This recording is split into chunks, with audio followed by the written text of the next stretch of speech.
చాలామంది బుద్ధుడు గొప్పవాడు, బుద్ధుడు అది, బుద్ధుడు ఇది అని చెప్తూ ఉంటారు. కానీ బుద్ధుడు ఎన్లైట్మెంట్ అయిన టెక్నిక్ ఎవరైనా పాటిస్తున్నారా? ఇండియా నుంచి అసలు నిజంగా బుద్ధుడు మన ఇండియాలో ఆ టెక్నిక్ కనుగొన్నాడు. 7 సంవత్సరాలు బోధి వృక్షం కింద కూర్చొని అతను ఎన్లైట్మెంట్ అయ్యాడు. అతను జీవితాన్ని తరించాడు. సో ఈ టెక్నిక్ 26,000 సంవత్సరాల క్రితం మన ఇండియాలో ఉండింది. తర్వాత కాలక్రమేణా అది ఇండియా నుంచి వెళ్ళిపోయింది. మన పొరుగు దేశాల్లో ఈ టెక్నిక్ ఉంది. అక్కడ ఇంకా కూడా నిర్వహిస్తున్నారు. సో మన ఇండియన్ సిటిజన్ కాని వ్యక్తి, బర్మాలో స్థిరపడిన వ్యక్తి ఈ టెక్నిక్ నుంచి లాభపడి మన ఇండియా వాసులకు మళ్ళీ తిరిగి ఇవ్వాలనే ఉద్దేశంతో ఆయన ఇండియాకి తీసుకొచ్చాడు.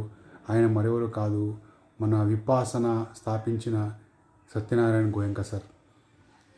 గత కొన్ని రోజులుగా నాకు తెలిసి 50-60 సంవత్సరాలుగా మన ఇండియాలో ఈ విపాసన సెంటర్స్ నడుస్తున్నాయి. ఇండియా మొత్తం మీద దాదాపు 100కు పైగా సెంటర్స్ ఉన్నాయి.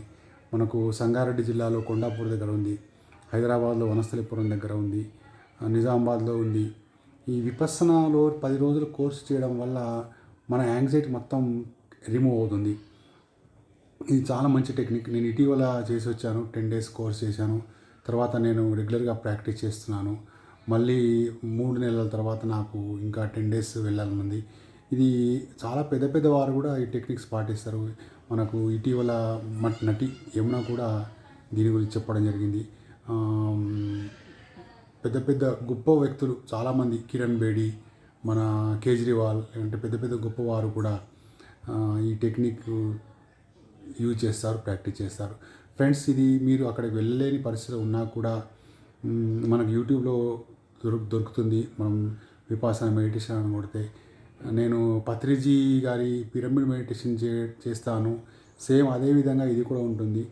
సో చాలామంది మీరు డిప్రెషన్లో ఉన్నవారు, అర్థం కానివారు